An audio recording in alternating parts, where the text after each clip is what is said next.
Hello everyone, and welcome to Take and Make Crafts at the Rockville Center Public Library with Miss Liz. Today we're going to do a fan, and it's going to look like a watermelon because summer is coming and we're all going to be so happy, and this way we can keep ourselves cool by fanning off. So in your kit you will get a paper plate, and you will get 3 different paints and a Q-tip and a craft stick, and the first thing I did was paint the middle of my paper plate pink. Then I left the part, there's a smooth part around the circle that I made white, and I painted the ridges green, like for the rind. And that, I should say, I think I had it turned over. That's how I did it. I painted this part pink inside the inner circle, then I left a little bit white, as you see, and then around the ridges I did green. So it would be green, white, and pink. And then you take a Q-tip and you dip it in your black paint, and well, I guess after the pink paint's dry, then you dip your watermelon seeds all around with your Q-tip. When it's all dry, you just fold it in half, glue a craft stick on the inside, and then have Mom or Dad help you fold it in half, staple it up, and fan away. And I hope it cools you off on a nice hot day. And maybe you'll even have a delicious slice of watermelon at the same time. Wouldn't that be so yummy? All right, so now we're going to read some books about watermelons. And our first one will be The Watermelon Seed by Celia Barker Lottridge. Oh, how nice that garden looks.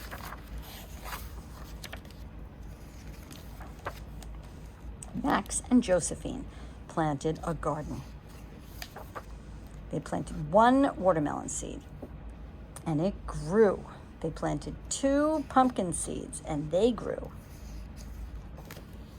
They planted 3 eggplants, and they grew. Josephine planted 4 pepper seeds, and they grew. Then she planted 5 tomato plants. 1, 2, 3, 4, 5, and they grew.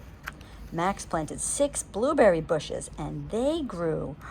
1, 2, 3, 4, 5, 6, and the kitty's watching it all. And 7 strawberry plants, and they grew. 1, 2, 3, 4, 5, 6, 7. Josephine planted 8 bean seeds, and they grew. 1, 2, 3, 4, 5, 6, 7, 8. How nice. And 9 seed potatoes, and they grew. 1, 2, 3, 4, 5, 6, 7, 8, 9. I didn't know potatoes had flowers. They planted 10 corn seeds, and they grew. 1, 2, 3, 4, 5, 6, 7, 8, 9, 10. The rain fell and the sun shone. The seeds and the leaves, the stalks and the vines grew and grew and grew. Max and Josephine weeded and watered and waited. One day they looked at their garden and saw there was plenty to pick. So they picked 10 watermelons, big and green, and 20 pumpkins glowing orange. Max picked 30 eggplants, dark and purple, and 40 peppers, shiny yellow. Oh, he looks so happy. They both picked 50 tomatoes, plump and juicy, and 60 blueberries, round and small. Josephine picked 70 strawberries, sweet and red. Max picked 80 string beans, thin and crisp. Josephine dug 90 potatoes, knobby and brown, and they picked 100 ears of corn. 100 ears of corn, wow. It was not ordinary corn. Max and Josephine saved it for cold winter nights when the garden was covered with snow. Then they turned it into hundreds and thousands of big, white, crunchy puffs because that corn was popcorn. Look inside the garden, fruits and vegetables. Watermelons, tomatoes, eggplant, beans, strawberries, pumpkins, pepper, blueberry, potato, and corn. Can you find any of these creatures in your garden or in the garden in the book? Oh, I hope you take this book out and you'll see if you can find all these things. We saw the cat But there's butterflies and caterpillars and all kind of animals and insects out there. So cool. One Watermelon Seed by Celia Barker Lottridge. And our next book is The Watermelon Seed by Greg Pizzoli. Oh, look at how that page looks just like inside of a watermelon. Have you ever swallowed a seed? Uh-oh. I love watermelon. Chomp, chomp, chomp. It's the best. Ever since I was a teeny tiny baby crocodile, it's been my favorite. Chomp, slurp, chomp. I like it for breakfast. I like it for lunch. I like a big salty slab for dinner, and I love it for dessert. Salty. I love watermelon. Gulp. What happened? I just swallowed a seed. I swallowed a seed. Soon vines. It's growing in my guts. Soon vines will come out of my ears. My stomach will stretch. My skin will turn pink. I don't want to be in a fruit salad. Somebody please help me. Grumble, grumble. Oh no, I can feel it growing inside me. It's happening right now. My stomach feels funny. Burp. Oops, out came the seed. Oh, here's the seed. That was too close. No more melon for me. Never again. No more watermelon. Well, maybe just one teeny tiny bite. Chomp, chomp, chomp. Uh-oh. But we know you won't have a watermelon grow inside you if you eat a seed. They're not really yummy. Do you notice how it's all watermelon colors used in this book? The green and the pink and the black. Just like a watermelon. The end. Watermelon Seed by Greg Pizzoli. And our last book is Peter Spit a Seed at Sue.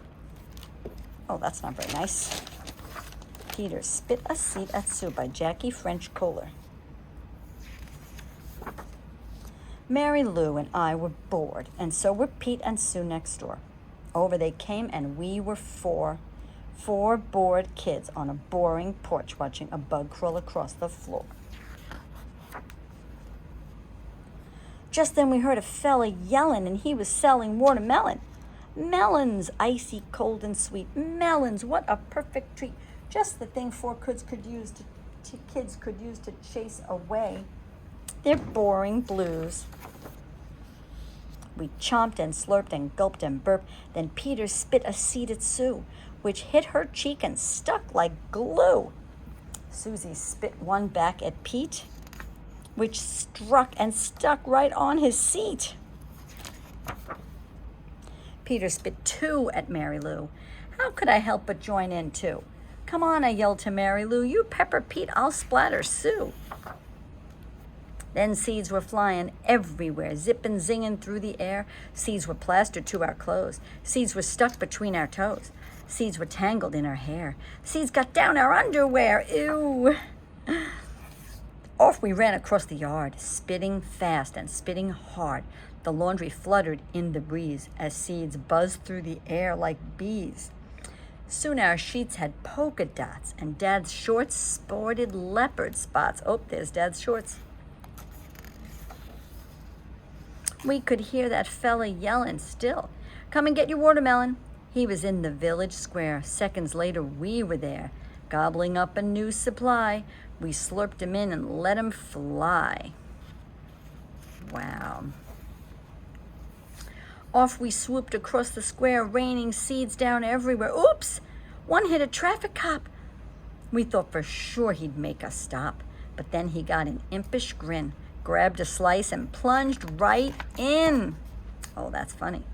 A camp bus rumbled up and stopped, and out of doors and windows popped 60 children shouting, "Yum, watermelon, give us some." Before we knew it, everyone was clamoring to join the fun. Mailmen, nannies, grocery clerks, barbers, butchers, soda jerks, teachers, preachers, hard hat guys, even dudes in suits and ties. Everyone. Through the thick and thin of it, we spit and spat and spit and spit, till from a limo stepped the mayor, who fixed us with a steely glare. "Enough," she boomed. "Just look around. What have you done to our poor town?" It was a sight, I must confess. A spitty, spotty, dotty mess. We bowed our heads and took the blame. We swore we'd never spit again and vowed to clean it up. But then a baker and his cart went by, and with a twinkle in her eye, the mare grabbed a whipped cream pie. "Gotcha," she cried, and let it fly. I wiped the cream out of my eyes and looked at her in great surprise. She laughed and picked up 2 more pies. "Pie fight," cried Pete. "Yahoo, me too." He grabbed a pie, and so did Sue. Then pies were flying everywhere, zipping, zinging through the air. I turned and grinned at Mary Lou. How could we help but join in too? Oh, that's one crazy town. Oh, that's funny. The end. Peter Spit a Seat at Sue by Jackie French Kohler. And that's it for me from the Rockville Center Public Library. This is Miss Liz, hoping you have a wonderful summer. Take care now. Bye.